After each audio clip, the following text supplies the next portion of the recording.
nizungumzie pension ya uzeeni, kwa sababu wengi mnaofanya kazi hizi za biashara ni vijana, idadi kubwa ni vijana. Pension ya uzeeni, naomba niulize swali moja, hivi kwa nini mtu anastaafu?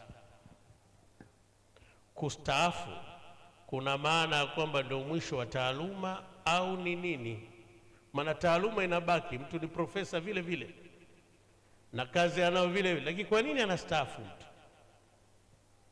Ni kwamba kuna umri ambao huwezi tena kufanya chochote hata kama una taaluma ya kutosha, na kuanzia miaka 60 mpaka 65. Unajua kwa nini ni miaka 60?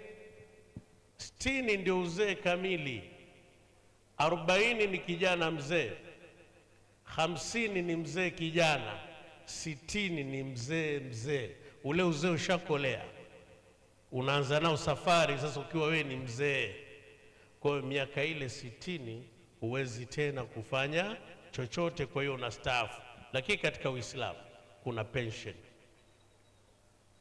kama ujana uliutumia vizuri.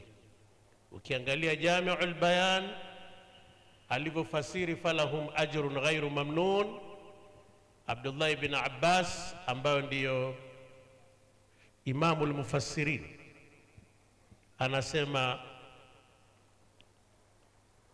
innama rajulun amila amalan wa huwa qawiyyun shabu fa'ajaza anhu yajri dhalika al-amal wa hatta yamuta, kwamba hakika si vinginevyo mtu yoyote atakayekuwa anafanya kazi au anafanya ibada, maana ikawa tugeuze ni ibada hizi, hali ya kuwa yeye ni kijana mwenye nguvu, ikaenda mahala kwamba akawa anashindwa kufanya ile kazi tena, ima kwa sababu ya uzee au kwa sababu ya maradhi au kwa sababu nyingine yoyote, asema Mtume sallallahu, asema Abdullah ibn Abbas, yajri dhalika la amalu hatta yamuta, malipo ya kazi ile inaendelea mpaka atakapokufa.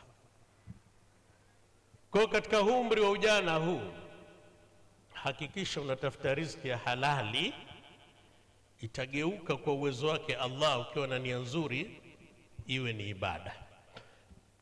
Kwa kazi zinazofanywa hizi bora ni kazi ya kheri na amani, na amali inayofanyika katika wakati wa ujana, hata ukaenda kushindwa wakati wa uzeeni, basi ufahamu kwamba wewe utakuwa unalipwa malipo yale yale.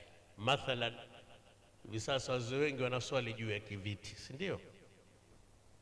Kwa mujibu wa maneno hayo falahum ajrun ghairu mamnun, aya hiyo ni kwamba hata kama anaswali juu ya kiti, lakini yeye alikuwa akifanya ibada vizuri akiwa kijana, basi atalipwa malipo yule ambaye kasimama. Muda wa kuwa kashindwa, lakini ilikuwa anafanya ile ibada wakati wa ujana. Sasa labda tuulize swali, je, ukianza kuswali juu ya kiti, hujaswali swala hata moja ujanani, umeanza na uzee tu unakaa juu ya kiti kuswali, inakuwaje?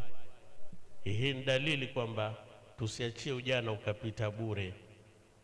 Ujana unazalisha pensheni, mafao ya uzeeni katika Uislamu yanaendelea mpaka mtu anakufa, muda wa kuwa ujana wako uliutumia vizuri.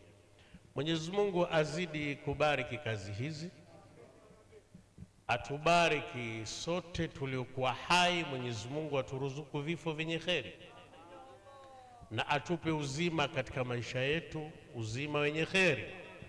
Aibariki nchi yetu. Wabillahi tawfiq. Wassalamu alaikum wa rahmatullahi wa barakatuh.